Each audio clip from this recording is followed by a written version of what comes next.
We are looking at Emma's breaststroke below the water. Commentary with Coach Chris. All right, Emma, I always have trouble figuring out if I want to talk to you or your parents when I do these videos with little kids. But I'm going to try to talk to you a little bit more directly. Really like, again, the weight transfer of your kick. You can see your hips slide forward and you can see them push back as you extend into that recovery. I like that first glide. A little rushed on it, and we'll talk about that. But the biggest thing I see is that head position. Head position is the key. We talk about it a lot, and we're going to keep talking about it because whether it's the flyers or the breaststrokers, just getting that head down in a proper position is just it's the most important thing you can adopt, because you are doing a really good job. This position is perfect. That's exactly where I want you. Right here is as good as it gets. You don't need to change anything at this phase of your stroke. You're doing it exactly right. But once we start to extend, see how your hands are now underwater and you reach downward? We got to get rid of that. Your hands should always just reach straight out across the water. They should follow that line. And your eyes need to start getting down. You can see your eyes are forward. They're above your hands. If the eyes don't get below the hands and through that hole, your head won't get below your hands and through the hole. So the eyes have to lead the head. So once we get to that top of the stroke, once we get here and start to drive down, we got to get the eyes down and we got to reach straight forward with the hands. Okay, because here the eyes are up. We're looking above the hands. We're looking high. And it's what's causing this depth. I mean, right now you're way too deep. You can see all the distance and all the water between you and the surface. You need to be right at the surface. Again, think of your breaststroke as a skipping stone. That's more the modern breaststroke as opposed to what I would call the dolphin dive, which is what you're doing right now. So we need to make sure that we're skipping like a stone, and you do that with that head position and timing it right. So once we start that extension phase, you got to physically look down underneath your hands, in between your arms, your forearms, and as you extend, you keep the eyes down underneath your arms and looking at the bottom of the pool. And that'll get you in the right position so that your head's under the arms and you stay nice and shallow. It also allows you to finish your kick and it allows your hips to drive up.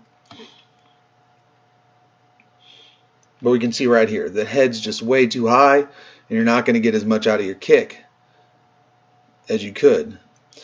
Now, like I said, great weight transfer. Watch your hips. You're loading up. This is that position that you get to that's perfect. And you saw the hips come forward. Now watch the hips drive back. You're doing a real good job of transferring weight into that kick. Now, the only concern I have is these two legs are not looking the same. And I think when I'm watching her kick, and we'll watch on the way back because I think we get a better view of it, I think we can fix that a little bit.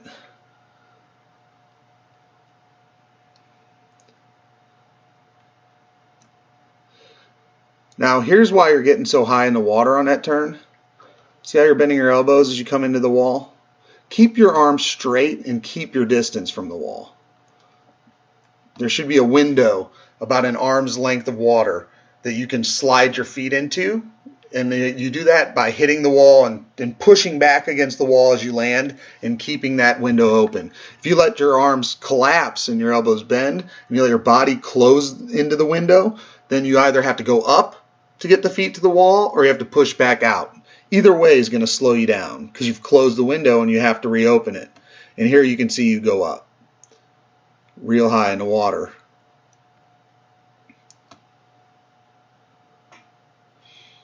Push off is solid. I really like this streamline. Feet are tight, hands are tight, the whole body's tight. Nice glide. Now we're pulling a little early. I'd like us to try to flatten out because when you start that pull, you're still headed down.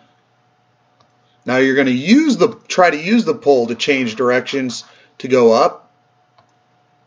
But what we need to do is be more patient. You need to wait push off, wait till you start rising up in a streamline. Once you're on your way towards the surface, that's when you want to make that first pull. But as we see, we're pulling now, and look at how deep we are. You've just used your pull, you're still headed downward.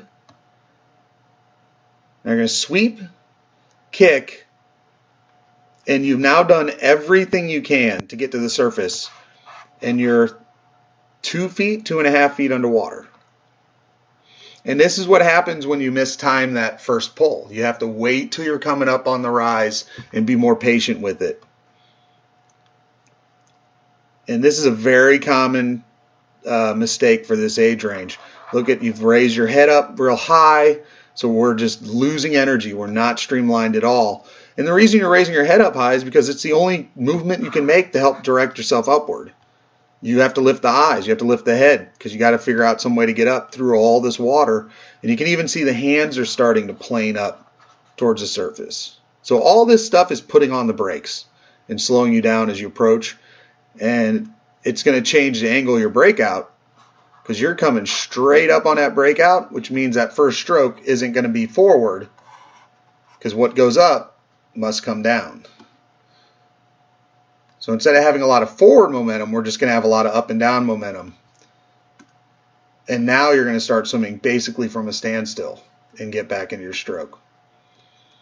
So again, I want to reemphasize, big issue with that is just timing of that pull underwater. You have to wait till you're on the rise, wait till you're heading towards the breakout on the rise, heading up towards the surface before you pull, sweep, and kick. If you can get that timing right, it'll fix all these other issues. It's a simple fix, just timing.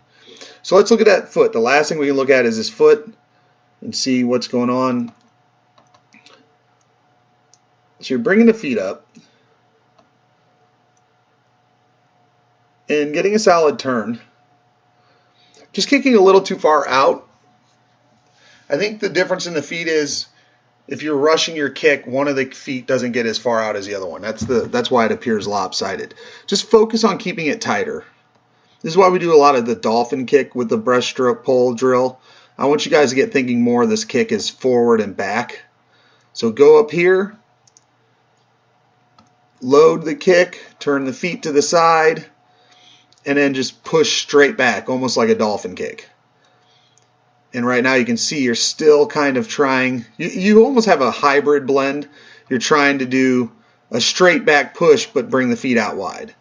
And amazingly you have the youth and flexibility to do that. I would probably pull something, trying something like that. But you're doing a good job of it. It's causing that little lopsidedness with your stroke if your feet don't get the same position. So just a little more straight forward, straight back with that kick. Bring the heels up, turn at the top, drive straight back. So really good job. Like I said, there's a lot of good things that you're doing with that stroke, especially how you're setting up the beginning of that recovery. That's the perfect position. We just got to work on that head position and work on the timing on the pull out. There's just small details here and there, but they're pretty common stuff that a lot of kids in the group are doing similar to you. So a lot of our drills are focused on dealing with that. You know, the head position, kicking with a snorkel. Make sure you have your snorkel. We do a lot of drills with that head position for fly and for breaststroke, so we got to keep working on those, because that, if you get anything from this video, is the #1 thing you can improve that'll drastically improve that breaststroke, is just getting that head in the right position as you're extending forward on that recovery. So great job, Emma. I'll see you at practice tonight.